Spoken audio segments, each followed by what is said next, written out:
Hello everyone. My name is Sarang and welcome to the Pharmagens classes. तो आज के video lecture में हम देखने वाले हैं ह्यूमन डाइजेस्टिव सिस्टम पार्ट 1 जो कि आपके सब्जेक्ट में है आपके human anatomy and physiology as per to the new syllabus in the D pharmacy first year. तो इस वीडियो लेक्चर में हम कवर करने वाले हैं anatomy and physiology of gastro intestinal tract, मतलब उसके स्ट्रक्चर पढ़ने वाले हैं और साथ ही साथ उसके फंक्शंस पढ़ने वाले हैं। तो अभी तक आपने लाइक नहीं किया है तो लाइक कीजिए, शेयर कीजिए, सब्सक्राइब कीजिए फार्माजेंस क्लासेस को। अगर आपको कोई पॉइंट के ऊपर डाउट है तो आप मुझे कमेंट सेक्शन में पूछ सकते हो। मैं पूरी कोशिश करूंगा कि आपका डाउट सॉल्व कर सकूं। तो आगे बढ़ते हैं हमारे फर्स्ट स्लाइड के ऊपर या फिर फर्स्ट पॉइंट के ऊपर, जिसका नाम है anatomy and physiology of GIT. तो सबसे पहले हम पढ़ेंगे कि digestion is the sum total of all the processes through which food is taken inside, ingested, assimilated, digested and finally defecation or egested। और डाइजेशन की हम डेफिनेशन पढ़ने वाले हैं। So the digestion is defined as a group of processes during which the complex, non-absorbable, non-diffusible food are ingested and are converted into simple, diffusible and absorbable substance या फिर food materials by enzymes।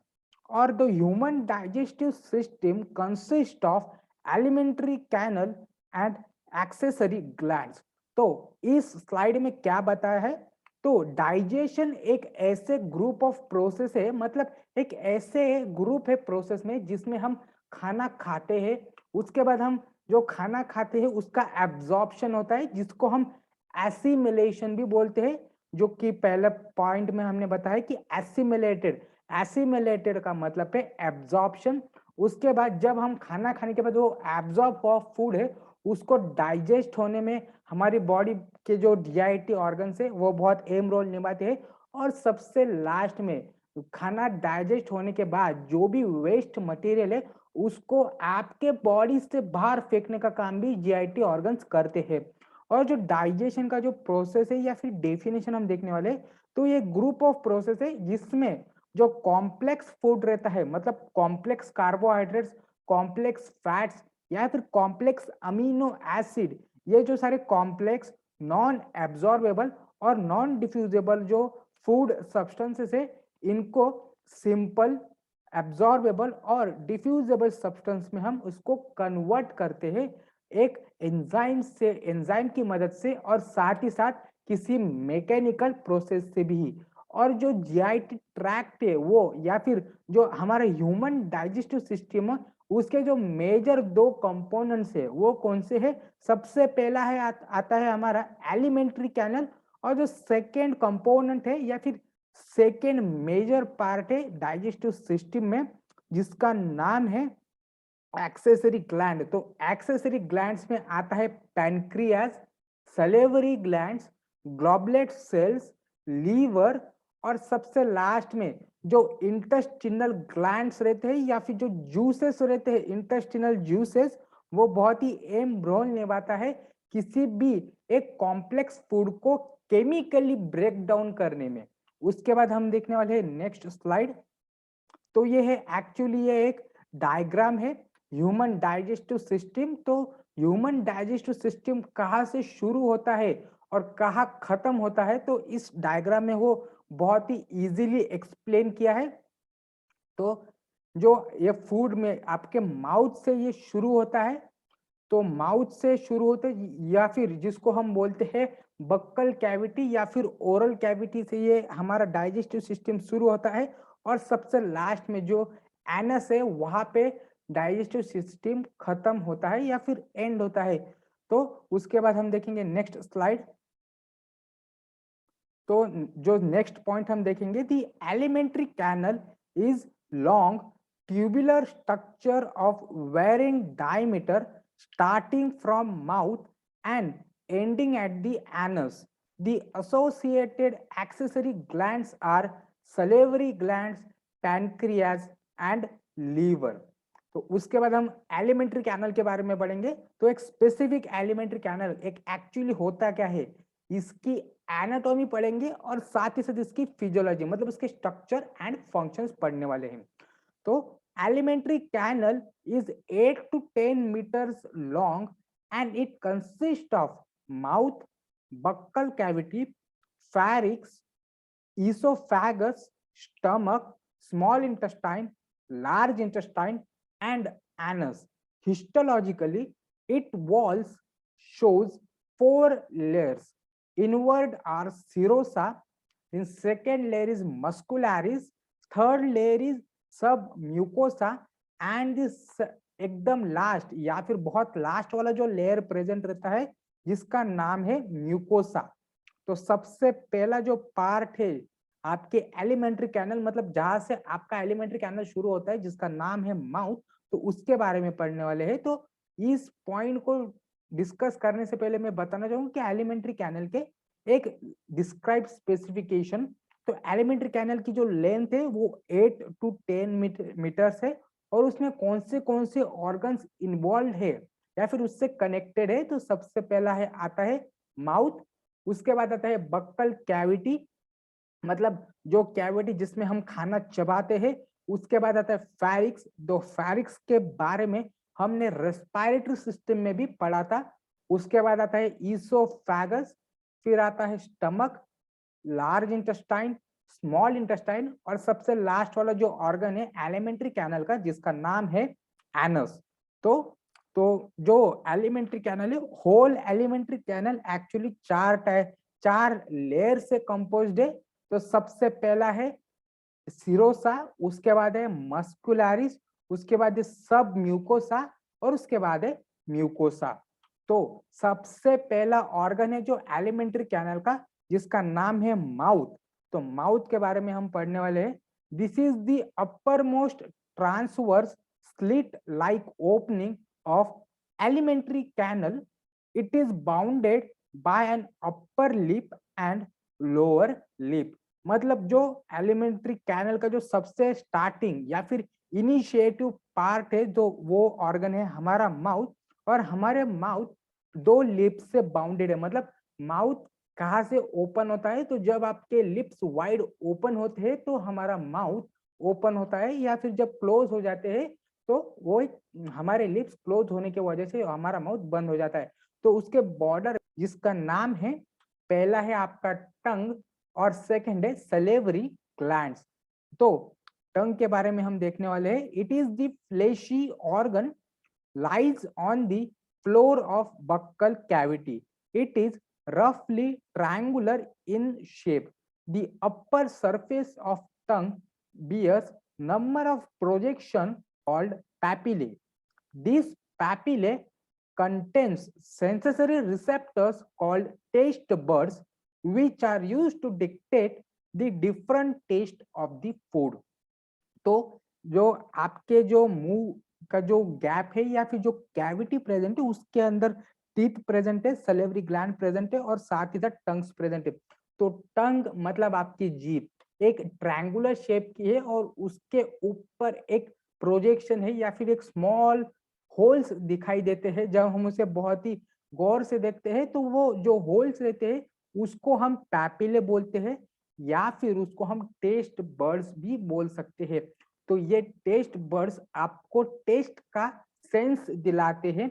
मतलब जब हम different types of खाना खाते हैं तो हमें पता चलता है कि कौन सा खाना बहुत ही तीखा है, बहुत ही मीठा है, बहुत ही खट्टा है। तो ये टेस्ट बर्ड के वजह से ही हमें पता चलता है कि खाने की क्या टेस्ट है, या फिर जो which over the particles that coming in our buccal cavity, the taste buds and the papillae works together or functionalize together in such a way that it gives a kind of a taste by mixing with the saliva to get an impulse to the brain and dictate that what type of taste it is having.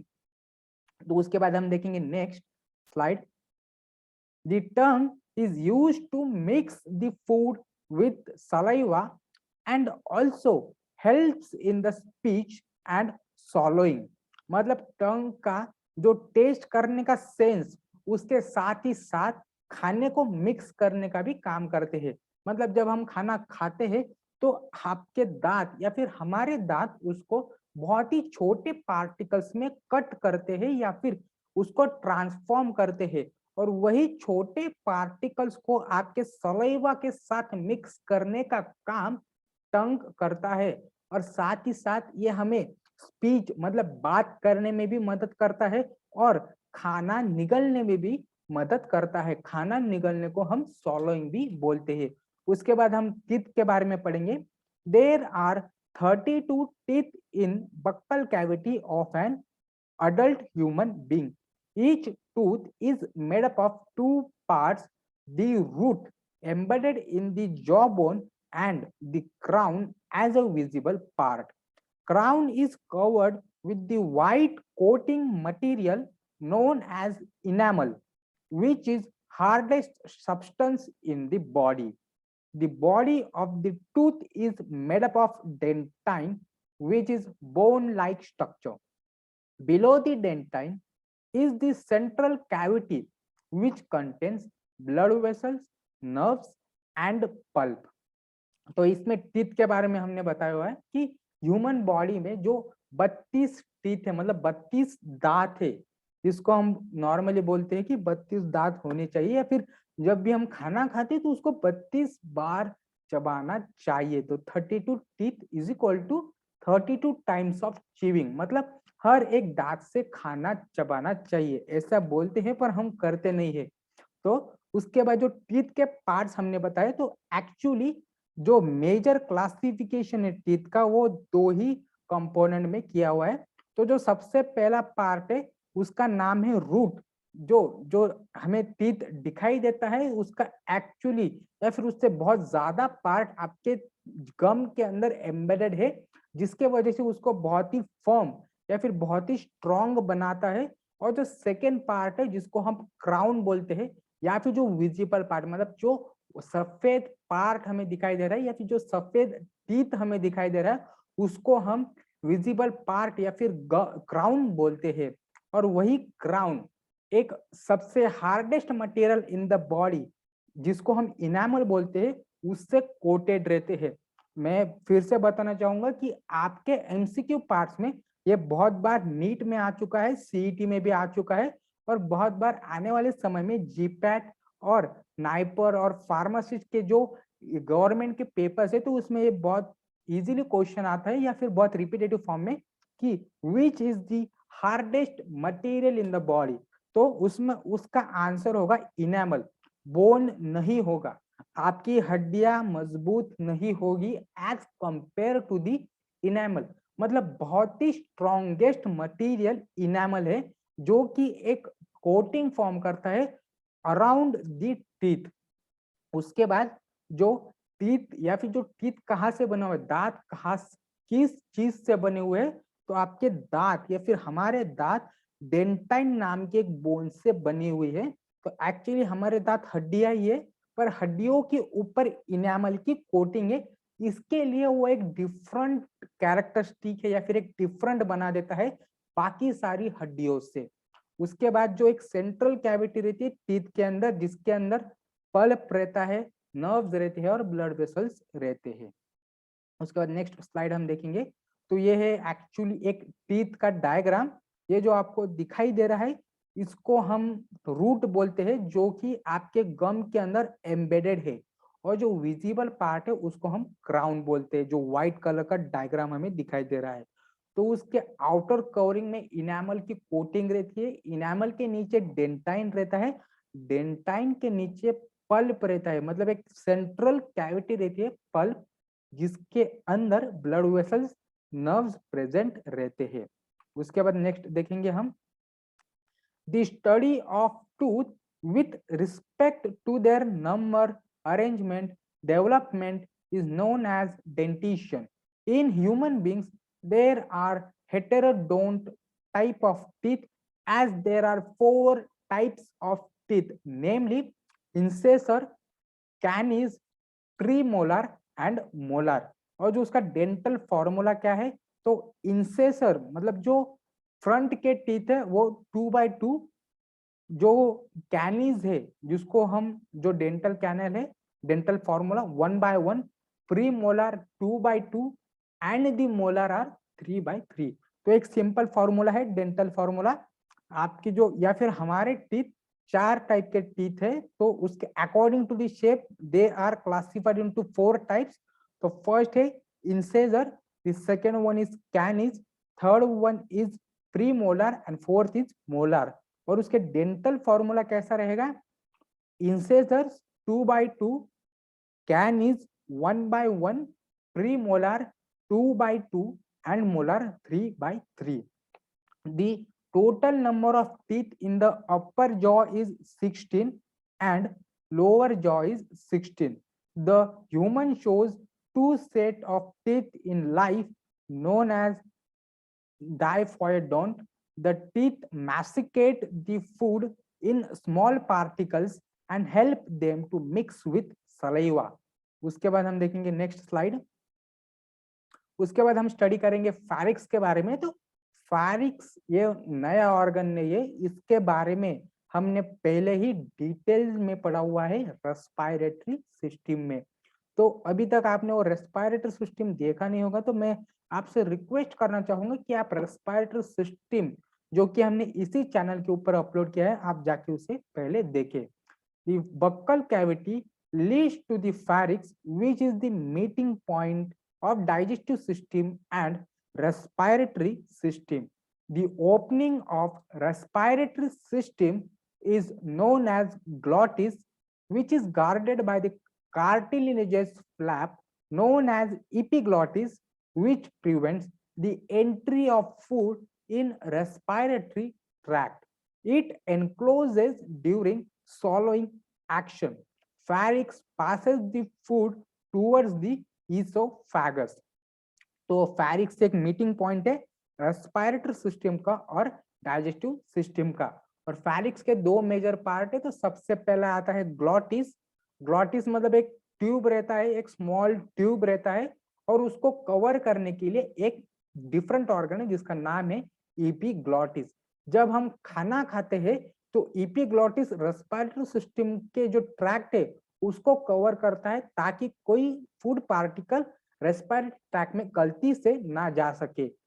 और जब हम खाना नहीं खाते या फिर कोई कुछ सॉलो नहीं करते तो एपिग्लॉटिस अपने एक इनिशियल पोजीशन में आ जाता है, जिसमें आपके दोनों ट्रैक्ट रेस्पिरेटरी ट्रैक्ट और डाइजेस्टिव ट्रैक्ट दोनों की दोनों ओपन रहते हैं।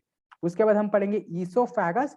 It is a long, thin and narrow tube connecting pharynx to the stomach. It is about 25 centimetre long. तो ईसोफेगस का सिर्फ एक ही फंक्शन है, आपका जो फैरिक्स और स्टमक को एक दूसरे के साथ कनेक्ट करना, और उसकी लेंथ है 25 सेंटीमीटर। उसके बाद हम देखेंगे next slide. It passes through thoracic cavity, pierces the diaphragm and enters the stomach. The food moves through esophagus due to rhythmic contraction of circular and longitudinal muscles.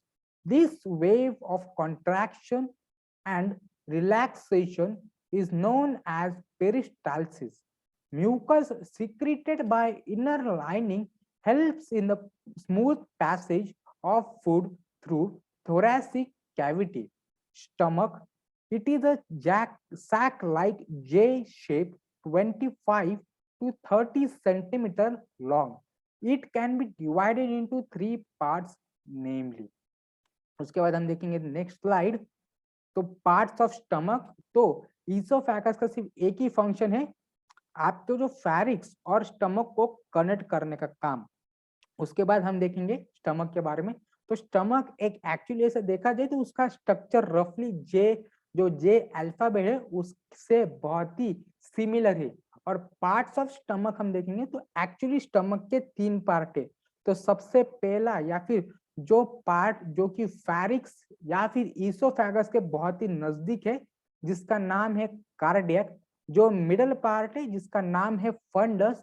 और जो सबसे लास्ट वाला part जो कि स्मॉल इंटेस्टाइन के बहुत ही पास है, जिसको हम बोलते हैं पाइलोरिक पार्ट। उसके बाद हम देखेंगे next slide. The sphincters are present at both the ends of the stomach. The anterior sphincter is present at the starting of the esophagus into the stomach is known as cardiac sphincter, while the posterior one is present at the opening of the stomach into the duodenum known as pyloric sphincter. The cardiac sphincter provides prevents the backflow of food in buccal cavity, and pyloric sphincter prevents the food to pass into small intestine. The stomach stores the food and churns it. The churning process breaks the food into small particles and also facilitates the mixing of food with gastric juice secreted by the inner wall of stomach. तो stomach के 3 part के साथ ही साथ उसके 2 स्पिंटर्स भी present है। स्पिंटर्स मतलब एक ऐसे टाइप के मसल्स रहते हैं जो कि एक बार वो क्लोज हो जाए तो उसके अंदर के जो पार्टिकल्स रहते हैं वो दूसरे साइड नहीं जा सकते। मतलब एक साधारण भाषा में दोनों जो स्टमक के दोनों एंड से ओपनिंग और एंड उसके दोनों बाजू में ढक्कन प्रेजेंट है जिसको हम स्पिंटर्स बोलते हैं। तो जो स्पिंटर्स आपके कार्डियक या फिर आपके हार्ट के पास है या फिर ईसोफेगस के पास है उसको हम एंटीरियर स्पिंटर भी बोलते हैं या फिर कार्डियक स्पिंटर भी बोलते हैं। और जो स्पिंटर आपके स्मॉल इंटेस्टाइन के पास है जिसको हम पाइलोरिक स्पिंटर भी बोलते हैं। तो स्पिंटर का काम क्या है, जब भी खाना ईसोफेगस से हमारे स्टमक के अंदर आता है तो स्टमक को उस फूड के ऊपर काम करने के लिए जो काम करना चाहिए तो वो स्पिंटर लॉक होते हैं, जिसके वजह से जो स्टमक है अपना फंक्शन बहुत ही स्मूथली परफॉर्म कर सके। और स्टमक का फंक्शन क्या है, वो खाने को और छोटे पार्ट्स में डिवाइड करता है with the help of chemicals. तो आपके माउथ में फिजिकल प्रोसेस होते हैं या फिर फिजिकल डिग्रेडेशन होते हैं फूड का, और स्टमक में केमिकल डिग्रेडेशन होता है फूड का। और साथ ही साथ जो गैस्ट्रिक जूसेस रहते हैं उसको में मिक्स करने का काम करती है, जिसके वजह से जो नॉन एब्जॉर्बेबल या फिर जो कॉम्प्लेक्स फूड रहते हैं उसको एक सिंपल और एब्जॉर्बेबल फूड में कन्वर्ट हो सके। उसके बाद हम देखेंगे नेक्स्ट स्लाइड। तो ये है स्टमक का डायग्राम या फिर एनाटॉमी ऑफ स्टमक। जो पार्ट आपको ईसोफेगस के पास दिखाई दे रहे हैं तो उसको हम कार्डियक पार्ट बोलते हैं। जो मिडल पार्ट है उसको हम फंडस बोलते हैं, और जो सबसे लास्ट वाला पार्ट है जो कि स्मॉल इंटेस्टाइन के पास है जिसको हम पाइलोरिक पार्ट भी बोलते हैं। और यहीं पे कार्डियक स्पिंटर प्रेजेंट रहते हैं और यहीं पे जो पाइलोरिक स्पिंटर है वो प्रेजेंट रहते हैं। तो कार्डियक और पाइलोरिक स्पिंटर का यही काम है, जब भी खाना या फिर फूड आपके स्टमक के अंदर एंटर हो जाता है तो वो स्पिंटर्स लॉक हो जाते हैं या फिर बंद हो जाते हैं, जिसके वजह से जो स्टमक की जो प्रोसेस रहती है मतलब चर्निंग मतलब मिक्सिंग करने का काम और साथ ही साथ जो एंजाइम्स है उसको पोर करने का भी काम करती है। उसके बाद हम देखेंगे नेक्स्ट स्लाइड। उसके बाद हम देखेंगे स्मॉल इंटेस्टाइन के बारे में। It is about 6 meters long and 2.5 centimeter broad tube compactly coiled within abdominal cavity. These coils are held together by connective tissues known as mesenteries supporting blood vessel, lymph vessel and nerves. It is divided into 3 parts. First duodenum, second one is jejunum and third one is ileum. तो duodenum के बारे में हम देखेंगे। It is a U shaped and 25 centimetre long. The bile duct and pancreatic duct opens into the duodenum. Jejunum, it is about 2.5 meters long and narrower than duodenum. The next slide के ऊपर हम jump करेंगे। The ileum, it is about 3.5 meter long. It is little bit broader than jejunum. The small intestine is composed of 3 layers. The outer layer is serosa. The second layer is muscular layer consisting of longitudinal and circular muscles. The third layer is submucosal layer which is connected to the loose connective tissue. अभी तक आपने like नहीं किया है तो like कीजिए, share कीजिए, subscribe कीजिए फार्माजिस्ट क्लासेस को। अगर आपको कोई पॉइंट के ऊपर डाउट है तो आप मुझे कमेंट सेक्शन में पूछ सकते हो, मैं पूरी कोशिश करूंगा कि आपका डाउट सॉल्व कर सकूं। तो स्मॉल इंटेस्टाइन के बारे में हम पढ़ेंगे। तो स्मॉल इंटेस्टाइन एक्चुअली उसकी लेंथ 6 मीटर से और उसकी जो विथ है वो 2.5 मीटर से। और स्मॉल इंटेस्टाइन के 3 पार्ट्स है। तो सबसे पहला पार्ट है ड्यूडेनम, सेकेंड है जेजुनम और थर्ड है इलियम। तो ड्यूडेनम का सबसे पहला फंक्शन क्या है, तो वो जो पैनक्रियाटिक डक्ट और जो बाइल डक्ट है, बाइल डक्ट मतलब लीवर के जो डक्ट्स है और जो पैनक्रियास के जो डक्ट है वो अपने सारे एंजाइम्स या फिर सारे केमिकल से वो ड्यूडेनम में आके पोर करते हैं, जिसके वजह से जो कॉम्प्लेक्स फूड रहता है उसको कन्वर्ट होने में बहुत मदद मिलती है। उसके बाद है जेजुनम। तो जेजुनम का जो मेजर फंक्शन है वो है जो सिंपल हो चुका जो सब्सटेंस है, जो फूड कन्वर्ट हो चुका है सिंपल फॉर्म में, उसको एब्जॉर्ब करने का काम जेजुनम और इलियम करता है। तो नेक्स्ट देखेंगे, तो इलियम का भी वही काम है, जो भी सिंपल फॉर्म में कन्वर्ट हो चुका जो फूड सब्सटेंस है उसको एब्जॉर्ब करने का काम करता है। मतलब carbohydrates, fats, proteins, water, minerals and salt जो भी एक सिंपल फॉर्म में प्रेजेंट रहते हैं, जब वो स्मॉल इंटेस्टाइन के अंदर एंटर होते हैं तो उसको एब्जॉर्ब करने का काम जेजुनम और इलियम करता है। और जेजुनम की जो लेंथ है वो है 3.5 मीटर्स। उसके बाद हम देखेंगे नेक्स्ट स्लाइड। तो ये है स्मॉल इंटेस्टाइन की लेयरिंग या फिर types of layer.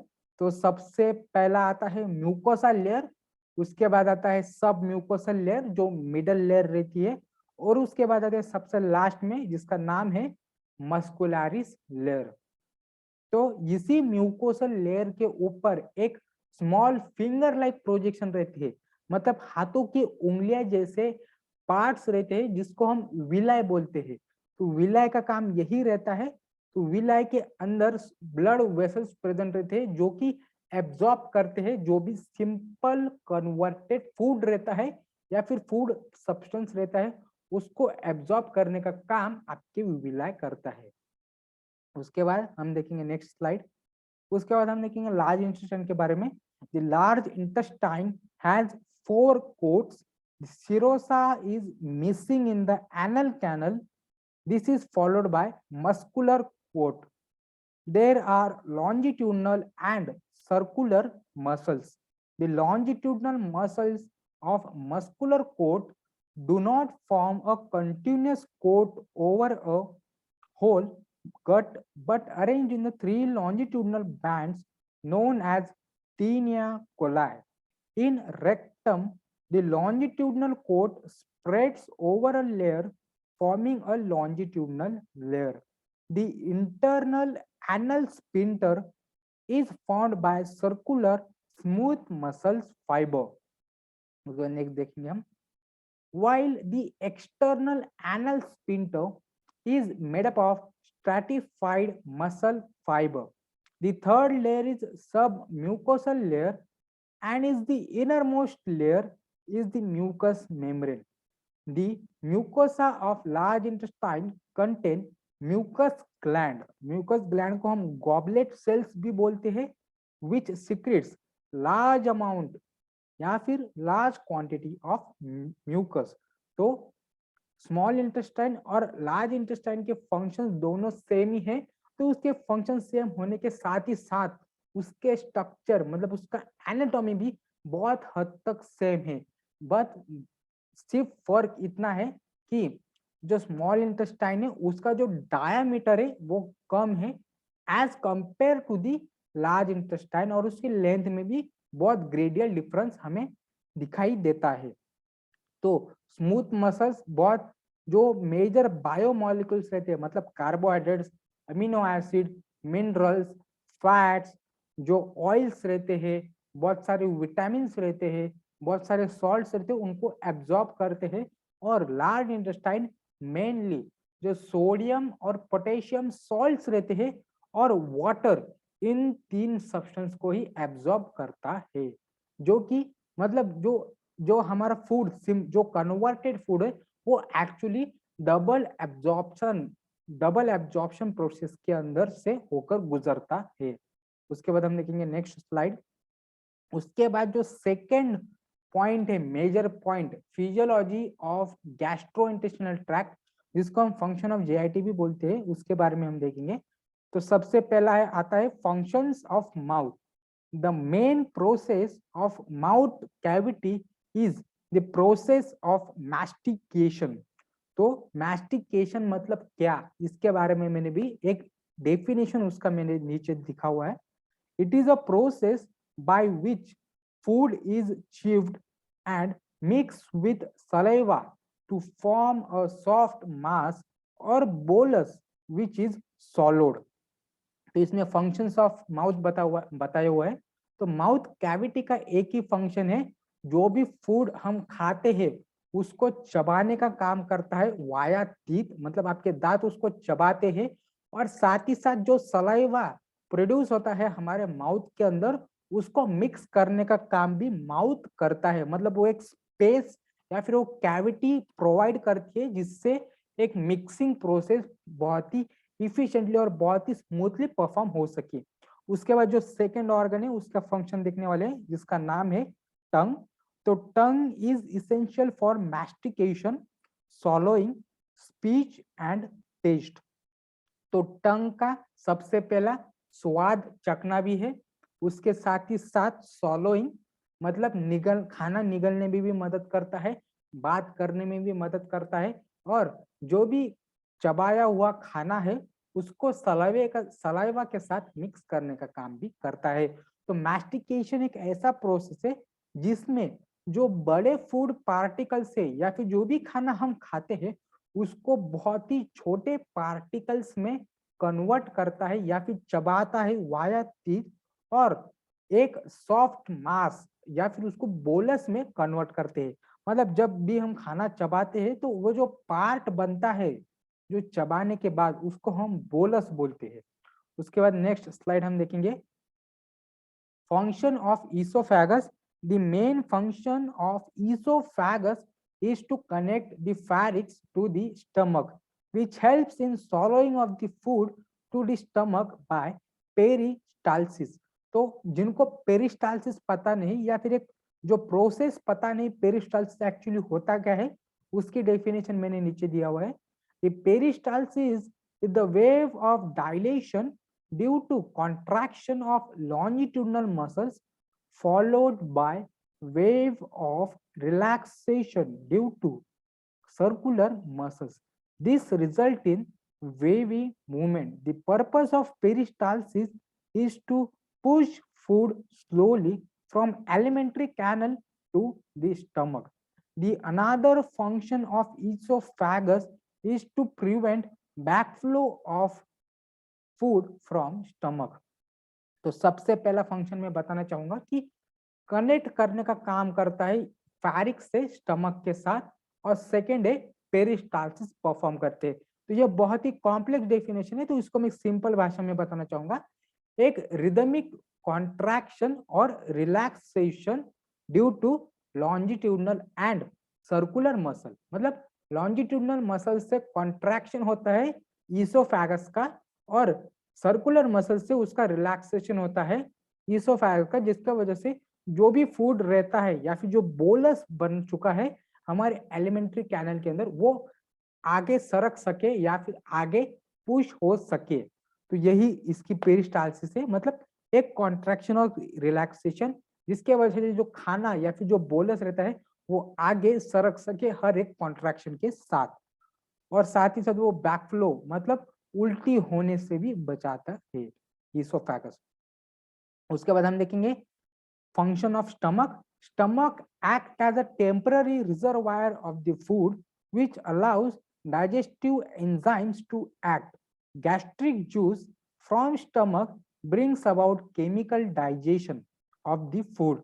All microorganisms are killed in stomach act as germicidal. The mucus of the fundus secretes intrinsic factor which is essential for absorption of vitamin B12. Chyme formation, तो chyme किसको बोलते हैं? Bolus के बारे में हमने पता कर लिया, तो काइम किसको बोलते हैं?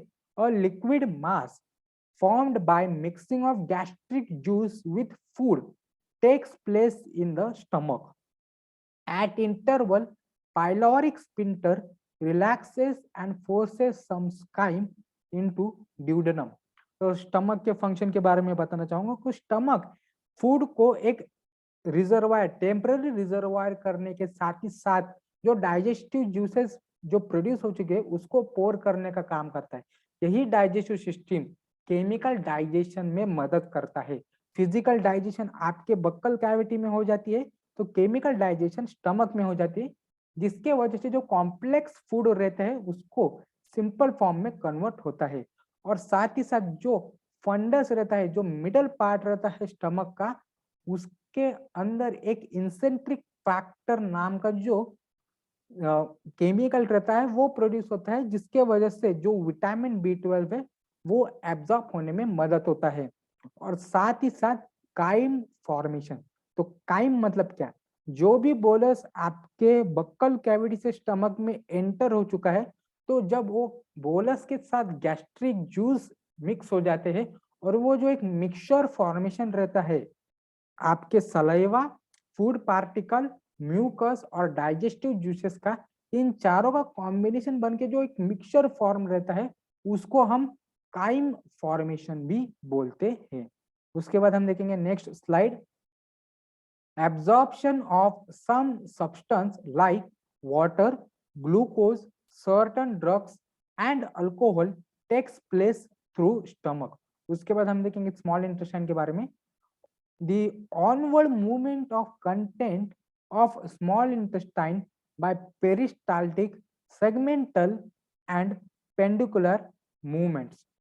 The secretion of various intestinal juices, completion of the digestion of carbohydrates, fats, proteins in the cells of villi, protection against infection by microbes that have survived, antibacterial actions of hydrochloric acid in stomach by solitary and aggregated lymph follicles, secretion of cholecytokine and pancreatitin and certain enzymes. तो small intestine के function के बारे में बताना चाहूंगा। तो इसका जो कंप्लीट होता है डाइजेशन, मतलब जो भी खाना डाइजेस्ट हो चुका था हमारे स्टमक के अंदर, उसको एब्जॉर्ब करने का काम हमारा स्मॉल इंटेस्टाइन करता है। और साथ ही साथ जो भी माइक्रो ऑर्गेनिजम्स आपके स्टमक से एस्केप होकर स्मॉल इंटेस्टाइन के अंदर एंटर हो चुके होते, उसको भी किल करने का या फिर उसको खत्म करने का काम स्मॉल इंटेस्टाइन करते हैं थ्रू लिम्फ फॉलिकल्स। उसके बाद हम देखेंगे next slide. Absorption of nutrient, और लार्ज इंटेस्टाइन के फंक्शंस क्या है? Absorption of glucose, amino acid and some drugs that takes place in the large intestine. Mucus secreted by goblet cells of the large intestine prevents mechanical irritation and provides lubrication. The heat generated in the large intestine helps to maintain body temperature. It helps in the formation of RBC in fetal life। और जो enzymes या फिर को enzymes present, जो भी enzymes और coenzymes लगते हैं हमारे ब्लड कोयागुलेशन के लिए, तो उसका फॉर्मेशन या फिर उसका प्रोडक्शन लार्ज इंटेस्टाइन में रहता है, जैसे कि heparin, prothrombin, fibrinogen and vitamin B12। तो इसका मैं एक फंक्शन बताना चाहूंगा। तो अमाइनो एसिड मतलब प्रोटीन, ग्लूकोज और सम ड्रग्स का एब्जॉर्प्शन रहता है हमारे लार्ज इंटेस्टाइन के अंदर, उसके साथ ही साथ गॉबलेट सेल का भी सिक्रीशन रहता है हमारे लार्ज इंटेस्टाइन में, जिसके वजह से एक लुब्रिकेशन रहता है हमारे पूरे एलिमेंट्री कैनल के अंदर। साथ ही साथ बॉडी टेम्परेचर भी मेंटेन करता है। प्रोथ्रोम्बिन, हिपैरिन, विटामिन B12 और आयरन, ये जो सारे जो एलिमेंट या फिर कंपाउंड रहते हैं या फिर एंजाइम्स रहते हैं, इनको एब्जॉर्ब करने का काम लार्ज इंटेस्टाइन करता है। उसके बाद हम देखेंगे नेक्स्ट स्लाइड। तो ये एक डायग्राम है लार्ज इंटेस्टाइन और स्मॉल इंटेस्टाइन का। जो भी एक मिडल आपको एक कॉइल्ड स्ट्रक्चर दिखाई दे रहा है, इसको हम स्मॉल इंटेस्टाइन बोलते हैं। और इसी कॉइल्ड डायग्राम के सराउंडिंग में ये जो आपको थिक स्ट्रक्चर दिखाई दे रहा है या फिर थिक ट्यूब दिखाई दे रही है, इसको हम लार्ज इंटेस्टाइन बोलते हैं। और ये एंड होता है रेक्टम, और रेक्टम एंड होता है एनल कैनल में। तो नेक्स्ट देखते हैं। Thanks for watching. अगर अभी तक आपने लाइक नहीं किया है तो लाइक कीजिए, शेयर कीजिए, सब्सक्राइब कीजिए फार्माजेंस क्लासेस को। अगर आपको कोई पॉइंट के ऊपर डाउट है तो आप मुझे बेझिझक होकर कमेंट सेक्शन में पूछ सकते हो। मैं पूरी कोशिश करूंगा कि आपका डाउट सॉल्व कर सकूं। अगर आपको फार्मास्यूटिक्स के ऊपर बहुत ही इंटरेस्टिंग आर्टिकल्स चाहिए, बहुत ही सिंपल लैंग्वेज में, तो आप गूगल पे सर्च कर सकते हो www.pharmamilestoneblogs.blogspot.com। उसके ऊपर मैंने बहुत ही सिंपल लैंग्वेज में फार्मास्यूटिक्स के ऊपर आर्टिकल्स डाले हुए, लिंक्स मैं डिस्क्रिप्शन बॉक्स में दे दूंगा। और बहुत लोगों के मुझे कमेंट्स आ रहे कि सर मुझे नोट प्रोवाइड कर दीजिए।